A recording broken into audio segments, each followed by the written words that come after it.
সরস্বতী ও কালী দেবী বিসর্জন by artist Mohammad Shahabuddin. এই স্থানটি হলো ডেমরা ঘাট।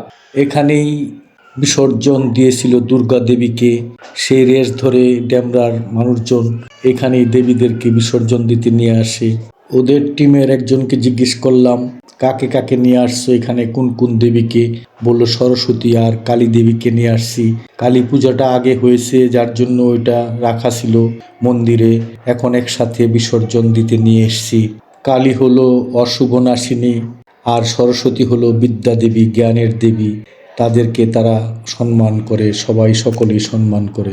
সনাতন ধর্মের বিষয় এটা, ধর্মীয় বিষয়। সকল ধর্মই চায় পৃথিবীকে সুন্দর করার জন্য, যার জন্য এই দুই দেবীর দুইটা পাওয়ার, এই পাওয়ারকে সম্মান দেখায় এবং পূজা দেয়, যাতে করে অশুভ বিষয়গুলো চলে যায়, আবার মানুষের জ্ঞান বাড়ে, ভালো জ্ঞান, খারাপ জ্ঞানগুলো যাতে নাশ হয়ে যায়। যার জন্য এই সনাতন ধর্মে এই দুই দেবীকে সম্মান দেখিয়ে পূজা করা হয়। সনাতন ধর্মে মেনে চলা হয় মাতৃভক্তি, যার জন্য ওদের দেবীরাও মাতৃকুলেরই চিন্তা করা হয়। সমগ্র ভারতবর্ষে যারা বসবাস করে সকলেই মাতৃভক্তিতে অটুট, যার জন্য এই অঞ্চলকে নোমের অঞ্চল বলা হয়।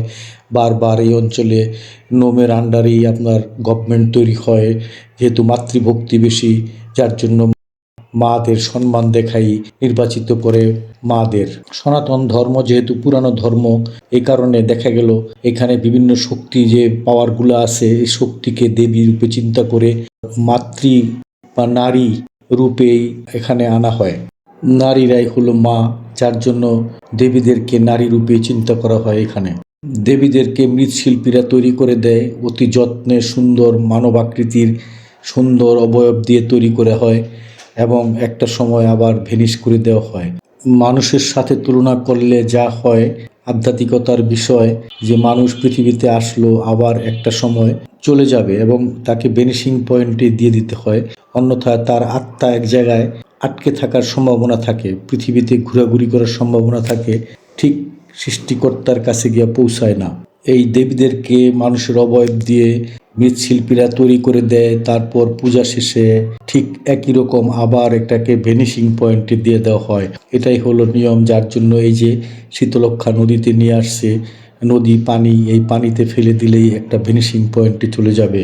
এই যে দেখেন, দেখা গেল যে পূজায় ব্যবহৃত অন্যান্য জিনিসপত্র একেবারে মালা সহ, এই যে ঘটি বাটি সহ সব কিছু তারা জলে ফেলে দিল।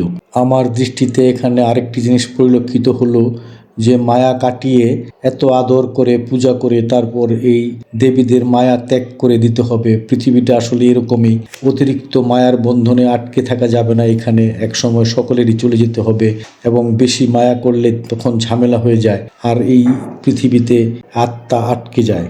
সদ্গুরুর ভাষ্যমতে এক মৃত ব্যক্তির একটা চশমা ছিল টেবিলে রাখা, সেই চশমাটার মায়ায় তার আত্মা এসে চশমাটাকে নাড়াচাড়া করত।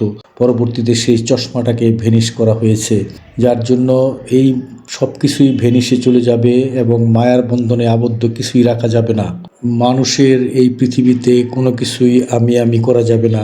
আমিত্বকে পরিত্যাগ করাই হইল আধ্যাত্মিকতা এবং ধর্মের মূল বিষয়। সৃষ্টি এবং নিঃশেষ হয় হলো আসল কথা।